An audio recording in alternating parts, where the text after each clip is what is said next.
है सुकमन। सिमरन सिमरन सिमरन मिर्ची की पटाखा Simran Simran Mirchi Simran. Hello everybody, are listening to your अपनी यानी कि जम्मू की धड़कन पटाखा सिमरन को ऑन 98.3 मिर्ची। आज हम आपको जिनसे रूबरू कराने जा रहे हैं वो जम्मू की यंगेस्ट आरजे हैं। जी हाँ, मैं बात कर रही हूँ आरजे सिमरन की। तो चलिए सिमरन से रूबरू होते हैं, जानते हैं कुछ उनके बारे में। हाय सिमरन। हेलो। जेके न्यूज़ टुडे में आपका बहुत बहुत स्वागत है, वेलकम है। तो सिमरन, अपने बारे में पहले कुछ बताइए हमें। Okay, thank you so much. और माय नेम इज़ सिमरन सिंह, लेकिन अब ऑफिशियली आप सभी मुझे मिर्ची सिमरन बोल सकते हो क्योंकि मेरे स्टूडियो में प्रवेश हो चुका है। अभी मैंने अपनी ग्रेजुएशन कंप्लीट की है सेंट्रल यूनिवर्सिटी ऑफ जम्मू से, B Voc TTM travel and tourism management में। एंड वो ख़त्म होने से पहले ही मैं यहाँ पे जो थी टपक चुकी थी। और जब अभी मेरा 1-2 हफ्ते पहले ही मेरा लास्ट एग्ज़ाम हुआ है। एंड देन अब मेरा यहाँ पे मैं अपना शो स्टार्ट कर चुकी हूँ। तो ट्रैवल एंड टूरिज्म से जंप किया आपने आरजे में, तो ये बड़ा डिफरेंट सा कॉन्सेप्ट है, ये कैसे पॉसिबल हुआ? ये सब कुछ बहुत ही सडनली हुआ क्योंकि मैं पता चला कि इंटरव्यूज़ हो रहे हैं तो मैं वॉक इन इंटरव्यू के लिए आ गई। और मुझे पता नहीं था कि होगा या नहीं होगा क्योंकि इस फील्ड में मेरा कुछ भी ऐसा एक्सपीरियंस नहीं रहा है। और मैं बस आ गई और वो होते होते होते होते हो गया। तो सिमरन, शुरू से आरजे बनना चाहते थे, इंटेंशनली बनना चाहते थे, या ऐसा सडन जंप कर लिया कि हाँ चलो ट्राई मार लेते हैं, हो जाएगा तो ठीक है? नहीं, आरजे मेरी बकेट लिस्ट में हमेशा से था। आरजेइंग, डीजेइंग, डिज़ाइनिंग, तो बहुत सारी ऐसी चीज़ें हैं जो अभी भी फ़िलहाल मेरे बकेट लिस्ट में हैं, तो आस्ता आस्ता वो कंप्लीट होंगी। I hope. बकेट लिस्ट में इतना कुछ, ये बकेट टब में तो नहीं कन्वर्ट होने वाला? हाँ बिल्कुल, वो है, वो काफ़ी बड़ी लिस्ट है जो कुछ मुझे भी करना है, तो अभी तो सिर्फ स्टार्ट किया है। अच्छा, एनीवेज व्यूअर जानना चाहते हैं हमारे कि आपकी एज क्या है। बड़ी बबली सी लगते हो, तो वो कहीं ना कहीं क्यूरियोसिटी होती है एज जानने की।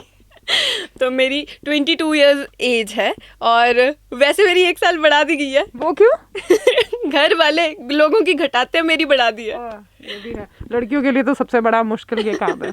एनीवेज, आरजे, जब हम लोग, आरजे का एक स्टाइल आइकन होता है, जब आरजे अपने आप को रिप्रेजेंट करती है तो उसका एक स्टाइल आइकन होता है। आपका क्या स्टाइल आइकन है, कैसे खुद को रिप्रेजेंट करती हैं? अच्छा, तो मैं वो करके बताऊं? Yeah, sure. Okay, so hello everybody, are listening to your अपनी यानी कि जम्मू की धड़कन पटाखा सिमरन को ऑन 98.3 मिर्ची। वाओ, सीरियसली आवाज भी अच्छी है और बोलते भी वाकई में यार पटाखा। Thank you. एंड मिर्ची में आए हो तो मिर्ची तो हो ही हो। बिल्कुल, वो तो होनी चाहिए ना। अच्छा सिमरन, और आगे स्टडीज में और आगे क्या करना चाहते हो? अभी मैं MBA करने का सोच रही हूँ। तो मेरी बी वॉक तो ख़त्म हो गई है। अब जब रिजल्ट आएगा, आफ्टर रिजल्ट मैं सोच रही हूँ कि मैं मास्टर्स करूँ। मास्टर्स। तो फैमिली का कैसा रिएक्शन था जब आपने ये बताया कि मैं आरजे बन गई हूँ? Family, friends, relatives? पहले तो जब मेरा सिलेक्शन हुआ था तब तो मतलब मैंने किसी को भी नहीं बताया था। पहले 2-3 राउंड्स तक मैंने किसी को पता भी नहीं चलने दिया था कि मैं ऐसा कुछ कर रही हूँ, बस मेरे बेस्ट फ्रेंड्स को पता था। एंड उसके बाद मेरा जब सब कुछ सिलेक्शन हो गया तब मैंने घर पे बताया और वो बहुत खुश थे। फैमिली वैसे ही बहुत सपोर्टिव है, उनको तो कुछ नहीं, उनको बस ये है कि हाँ ठीक है, ये कुछ ना कुछ करती रहती है। तो उनको स्टार्टिंग में लगा कि ये भी बस कर रही है, उनको पता नहीं था एग्जैक्टली क्योंकि रेडियो वगैरह के बारे में किसी को इतनी नॉलेज थी नहीं मेरे घर पर। फिर जब बताया तो सभी बहुत खुश हैं, अभी भी बहुत खुश हैं, फ्रेंड्स, फैमिली सभी खुश हैं। तो स्टडीज़ और ये जॉब को कैसे मैनेज कर रही हो? जब मेरे अभी एग्ज़ाम्स चल रहे थे तो मेरा लास्ट जो एग्ज़ाम था वो मैंने यहाँ पे फ़ोन रखा था। मैं साथ साथ में अपना एग्ज़ाम कर रही थी और साथ साथ में अपना शो कर रही थी। और उससे पहले जब ऑनलाइन क्लासेस होती थी, जब मैं सुबह यहाँ आती थी तो सुबह मैं अपनी पहले ट्रेनिंग करती थी और बीच में थोड़ा सा टाइम निकाल के स्टडीज़ को टाइम देती थी। And then online class attend करनी, फिर उसके बाद वापस अपना शो को, क्योंकि मेरा पहले डमी शो होता था, पहले मैं इस यहाँ पे नहीं बैठती थी, दूसरे स्टूडियो में बैठती थी। तो बस ऐसे होते होते होते हो गया। अब तो अनलॉक स्टार्ट हो गया है, अनलॉक प्रक्रिया। जम्मू में धीरे धीरे चीज़ें खुल रही हैं। स्कूल तो नहीं खुले लेकिन कॉलेजेस खुल चुके हैं। तो अब आगे स्टडीज़ जब ऑनलाइन फिजिकल स्टडी स्टार्ट हो जाएंगी तो कैसे मैनेज करोगे इसको? तो मैं सोच रही हूँ कि अगर मैं सेंट्रल यूनिवर्सिटी में ही दोबारा एडमिशन लूँगी तो उसके लिए मुझे अपने टीचर से बात करनी पड़ेगी कि ऐसा ऐसा मेरा शेड्यूल है, उसके बाद मैं कैसे उसको हैंडल करूँ। अगर तो वहाँ पे हो जाएगा तो फिर ठीक है, अदरवाइज़ मैं सोच रही हूँ कि मैं डिस्टेंस पे एडमिशन ले लूँगी, तो ताकि मेरी स्टडीज़ भी चलती रहे साइड बाय साइड एंड मैं अपना रेडियो जॉकी का जो करियर है उसको भी ट्रैक पे ला सकूँ। तो स्टडीज़ और क्या क्या करना पसंद है आपको आरजे के अलावा? डांस, स्केचिंग एंड देन मेरे को ड्राइंग करना, क्राफ्टिंग वगैरह करना बहुत ज़्यादा पसंद है। अब तो टाइम नहीं मिल रहा था क्योंकि इतना सब कुछ साथ में हो रहा था, स्टूडियो आना पड़ रहा था, क्लासेस चल रही थी। लेकिन अभी मैं ट्राई करती हूँ कि मैं अपने फ्रेंड्स के साथ फरांतूगिरी के लिए जैसे पहले करते थे कॉलेज टाइम पे, उसके लिए थोड़ा सा वक्त निकाल पाऊँ। तो मैं डेली ट्राई करती हूँ। डेली तो आजकल हो नहीं पाता था, लेकिन हफ्ते में एटलीस्ट मैं एक दिन ऐसा निकालूँ, चाहे आधे घंटे के लिए ही सही, मैं अपने फ्रेंड्स के साथ बैठ के चिल मतलब फरंतोगिरी करनी बहुत जरूरी है। बहुत ज़रूरी है। फैमिली के बारे में कुछ बताइए। तो मेरी फैमिली में मम्मा है, पापा है, एक छोटा भाई है, नानी मम्मा है। तो बस ये छोटी सी फैमिली है मेरी। लेकिन ये छोटी सी फैमिली होते हुए भी मेरे घर पे हल्ला शोर इस तरीके का मचा होता है जैसे 50 लोग रहते हैं उस घर में। तो मतलब पूरा दिन चिल्लम चिल्ली हमारे घर पे ना, ऐसे आपको शांति नहीं मिलेगी। तो यही रीजन है आप भी वैसी बने हो। बिल्कुल, तभी तो मैं वैसी हूँ क्योंकि मेरी फैमिली वैसी है। अच्छा, फेवरेट एक्टर या एक्ट्रेस या एक्टर कौन है जिसको देख के आप वैसा बनना चाहती हो? यार मेरे को ना ऐसे बहुत सारे, ऐसा कोई एक पर्टिकुलर नहीं बोल सकती, बट आलिया भट्ट मुझे बहुत ज़्यादा क्यूट लगती हैं। प्रियंका चोपड़ा, दीपिका पादुकोण, रणवीर कपूर मेरा क्रश होते थे। होते थे मतलब अब रिसेंटली एक वेब सीरीज में आते हैं आयुष, मुझे वो बहुत क्यूट लगते हैं। अच्छा, वेब सीरीज में मतलब इतना टाइम मिल जाता है कि वेब सीरीज भी देख लेती हो? अब तो बिल्कुल भी नहीं मिलता है। ये सारी बातें मेरे यहाँ पे स्टार्ट होने से पहले की थी। अब तो मेरे को सुबह से लेकर शाम तक मेरे को अपना फ़ोन चलाने का भी टाइम नहीं मिलता। ओके, तो इंस्टा कैसे मेंटेन करती हो? रात को जब यहाँ से जाती हूँ तो सोने से आधा घंटा पहले मैं इंस्टा खोलती हूँ और जितने मैसेजेस, जितने मैं रिप्लाई कर सकती हूँ एटलीस्ट मैं उतने कर देती हूँ। क्योंकि अभी सडनली मुझे इतने ज़्यादा मैसेजेस आना स्टार्ट हो गया, तो मैं जितना हो सके उतना ट्राई करती हूँ कि मैं इंटरेक्ट करूँ लोगों से। आगे फ्यूचर एम क्या है आपके? ये मेरा अभी स्टार्ट हो गया आर्जिंग का। जब इसके ऊपर मेरा अच्छा खासा हाथ बैठ जाएगा, जब आई नो कि मैं अब फटक से रिकॉर्डिंग कर सकती हूँ और मेरा ये हो जाएगा, तो मैं साइड बाय साइड डिज़ाइनिंग भी स्टार्ट कर दूँगी।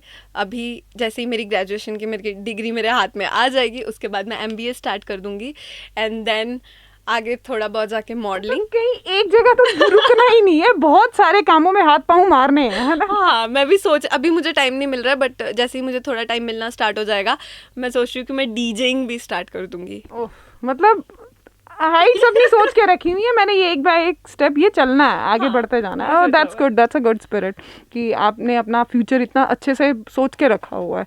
और कोई स्पेशल मैसेज जो आप किसी को देना चाहें? मैं सभी को बस एक छोटा सा मैसेज दूंगी कि 2 रूल्स होते हैं, उनको फॉलो ज़रूर करना। Rule number 1, always have fun. कि कुछ भी है, कोई भी प्रॉब्लम है, देखो अब लाइफ में, ज़िंदगी में स्यापे तो कम नहीं होने वाले, रायते फैलना बंद नहीं होने वाले।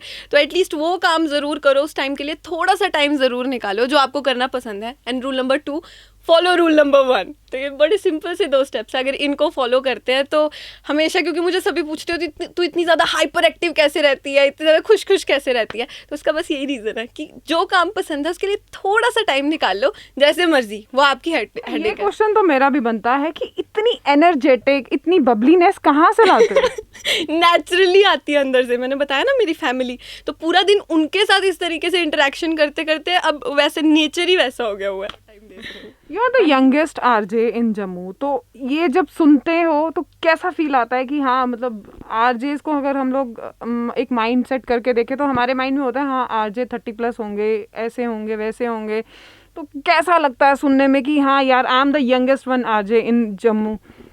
यार बहुत ज़्यादा अच्छा फील होता है, प्लस प्राउड फील होता है, क्योंकि जब आपको सभी बोलते हैं ना कि यंगेस्ट आरजे, तो बहुत अच्छा फील होता है। और मैं यहाँ पे भी सबसे छोटी हूँ अपने पूरे ऑफिस में भी, तो मेरे पे प्रैंक्स वगैरह भी बहुत सारे होते रहते हैं। इन लोगों ने मुझे इतनी बार रुलाया है ना, लिटरली। हमारे जो स्टेशन हेड है सुमित, वो भी हमेशा इनके प्रैंक्स में इन्वॉल्व होते हैं, तो मेरे को हमेशा बहुत ज़्यादा इन्होंने रुलाते हैं, तो मेरे को रहती हैं, हर दूसरे दिन मैं रो रही होती हूँ यहाँ पे। So you are kind of emotional person, you are. Yeah, I'm a very emotional kind of a person.